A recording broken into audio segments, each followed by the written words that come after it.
നമസ്കാരം പ്രവാസി മലയാളിയിലേക്ക് ഏവർക്കും സ്വാഗതം. ഡ്രൈവർ ഇല്ലാതെ ഒരു കാർ ഓടിക്കുന്നത് സങ്കല്പിക്കാനാവില്ല. എന്തായാലും UAE ഒരുങ്ങിക്കഴിഞ്ഞു ഡ്രൈവർ ഇല്ലാതെ കാറുമായി കുതിക്കാൻ. വാർത്തയിലേക്ക്. ദുബായ് നഗരം ലോകത്തിലാദ്യമായി ഡ്രൈവർ ഇല്ലാതെ കാറ് നിരത്തിലിറക്കാൻ ഒരുങ്ങുകയാണ്. ഈ അമ്പരപ്പിക്കുന്ന കാഴ്ചകൾ ഇനി ദുബായ്ക്ക് സ്വന്തം. വേൾഡ് ട്രേഡ് സെന്ററിൽ ആരംഭിച്ച ഡ്രൈവർലെസ് ട്രാൻസ്പോർട്ടേഷൻ വേൾഡ് കോൺഗ്രസ് ആണ് ഇതിന് മുന്നിട്ട് നിൽക്കുന്നത്. ലോകം ഉറ്റുനോക്കുന്ന ദുബായ് വേൾഡ് കോൺഗ്രസ് ദുബായ് ഉപഭരണാധികാരി Sheikh Maktoum bin Mohammed bin Rashid Al Maktoum ഉദ്ഘാടനം ചെയ്തു കഴിഞ്ഞു. അന്താരാഷ്ട്ര തലത്തിലെ 700-ൽ പരം നിർമ്മാണ കമ്പനികളും നൂതന സാങ്കേതിക വിദഗ്ധരും 3000-ഓളം സന്ദർശകരുമാണ് ഈ മേളയ്ക്കെത്തുന്നത്. വാഹനത്തിൽ കയറിയിരുന്ന് ലക്ഷ്യസ്ഥാനം അടയാളപ്പെടുത്തിയാൽ മാത്രം മതിയാകും.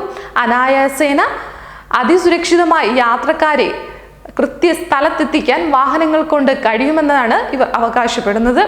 ഡ്രൈവറുടെ സീറ്റിൽ ആരും ഉണ്ടാകില്ലെന്ന് മാത്രവുമല്ല, ഡ്രൈവർമാർ വരുത്തുന്ന തെറ്റുകൾ ഒരിക്കൽ പോലും ഈ യന്ത്രവാഹനങ്ങൾ വരുത്തില്ല എന്നാണ് അറിയാൻ സാധിക്കുന്നത്. ഒരു തരത്തിലുള്ള മനുഷ്യ സാമീപ്യവും ഇല്ലാതെ സഞ്ചരിക്കുന്ന വാഹനങ്ങളെ നിരത്തിലിറക്കി ഒരിക്കലും സാധിക്കില്ല എന്ന് നമ്മൾ കരുതിയിരുന്ന കാര്യങ്ങളെ യാഥാർത്ഥ്യമാക്കി ലോകത്തിന് വീണ്ടും ഒരു മാതൃക തീർക്കാനാണ് UAE ഒരുങ്ങുന്നത്. എന്നാൽ ഈ ഒരു പ്രതീക്ഷ എത്രയും പെട്ടെന്ന് നടക്കുമെന്നാണ് RTAക്ക് കീഴിലെ public transport agency CEO Ahmed Bahrozyan വ്യക്തമാക്കുന്നത്. നിരവധി മാതൃകകളുടെ പരീക്ഷണങ്ങൾ ദുബായ് സിലിക്കൺ ഒയാസിസിൽ ഇതിനകം തന്നെ പൂർത്തിയായി കഴിഞ്ഞു. ഡ്രൈവർ രഹിത വാഹനങ്ങളുടെ പ്രവർത്തനക്ഷമതയും സുരക്ഷാ മാനദണ്ഡങ്ങളും പലതവണയായി പരിശോധനകളും നടത്തിപ്പോന്നു. ഒപ്പം ഹെലികോപ്റ്റർ ടാക്സിയുടെ മാതൃകകളും വിലയിരുത്തി വരുന്നു. ഡ്രൈവർ ഇല്ലാതെ പ്രവർത്തിക്കുന്ന കാറുമായി ദുബായ് നഗരത്തിൽ നടത്തിയ പരീക്ഷണവും വിജയകരമായി. എന്തായാലും പ്രവാസികൾക്ക് ഇതൊരു സന്തോഷ വാർത്ത തന്നെയാവും, ഡ്രൈവർ ഇല്ലാതെ ഒരു കാറിൽ യാത്ര ചെയ്യാൻ സാധിക്കുന്നത്. പക്ഷേ ഒന്ന് ചിന്തിക്കുമ്പോൾ, ഇങ്ങനെയൊരു കാറ് നിരത്തിലിറങ്ങുമ്പോൾ സ്വാഭാവികമായും ഡ്രൈവർമാരുടെ പണി തെറിക്കുമോ എന്നതും ഒരു ചോദ്യമായി അവശേഷിക്കുന്നു. എന്തായാലും ഇത് ഉടനടി ഒന്നും സംഭവിക്കില്ല എന്നാണ് വാർത്തകൾ നൽകുന്ന സൂചനകളും. ഇത്തരം വാഹനങ്ങളുടെ പ്രത്യേകതകൾ എന്താണെന്ന് നോക്കാം.